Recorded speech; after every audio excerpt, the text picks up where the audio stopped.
It's AumSum time. Hi guys! Can you guess the title of my next video? Huh? Hurry up! Write your guess in the comment section below. Why is it hard to cure Alzheimer's disease? Alzheimer's disease is an irreversible progressive brain disorder. It basically occurs when proteins in the brain malfunction and clump together, forming plaques and tangles. These plaques and tangles block communication in between brain cells and even cause cell death, thus leading to memory loss, mood changes, hallucinations, etc. Now, it is hard to cure Alzheimer's because symptoms of the disease begin to show when it has almost irreversibly damaged the brain. Also, finding candidates for effective clinical trials is difficult because there's no method to identify people with the disease at initial stages. Thus, it is hard to test the medications and check whether they work or not. In addition to this, Alzheimer's affects different people in different ways. Hence, a drug which is somewhat effective on a patient suffering from Alzheimer's might not work on another patient. In short, due to a lack of fundamental understanding of the disease, we are unable to cure Alzheimer's. What causes body odor? Duh! Obviously sweat. No. Sweat is odorless. What? But how is that possible? Our skin contains two types of sweat glands, eccrine glands and apocrine glands. Eccrine glands are present all over our body. They produce sweat, which is mostly water. Whereas apocrine glands are concentrated in regions such as ear canals, armpits, etc. They produce thicker sweat, which has proteins. Can I eat these proteins and become a bodybuilder? Oh, gross. Just listen. We know that millions of bacteria are normally found all over our skin. When apocrine glands produce sweat, the bacteria on our skin break down the proteins in that sweat, releasing unpleasant smell, which we call as body odor. How to not cry while cutting onions? Watch a comedy movie! Nah. When we cut onions, chemicals like sulfoxides and enzymes are released which react to eventually form a gas. This gas reacts with the lubricating liquid in our eyes and produces sulfuric acid, which makes us cry. However, if we freeze onions before cutting, then the temperature of onions drops.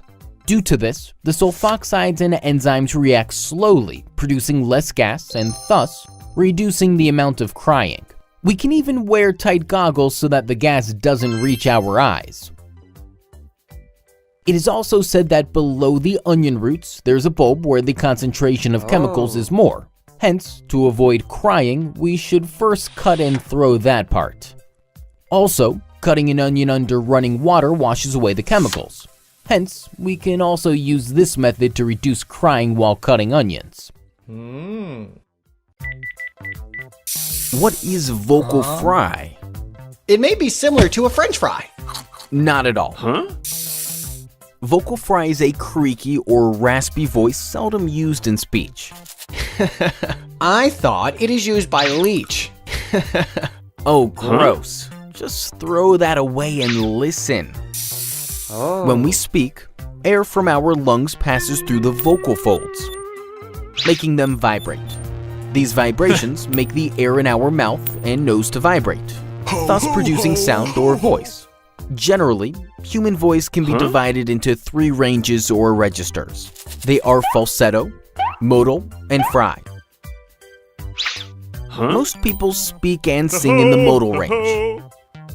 But sometimes, when we speak in fry range, our vocal folds slam shut. However, longitudinally, they are not stretched tightly.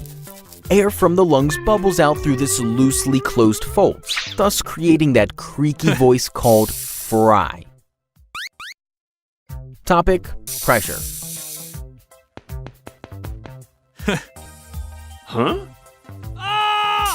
Why is it difficult to cut with a blunt knife?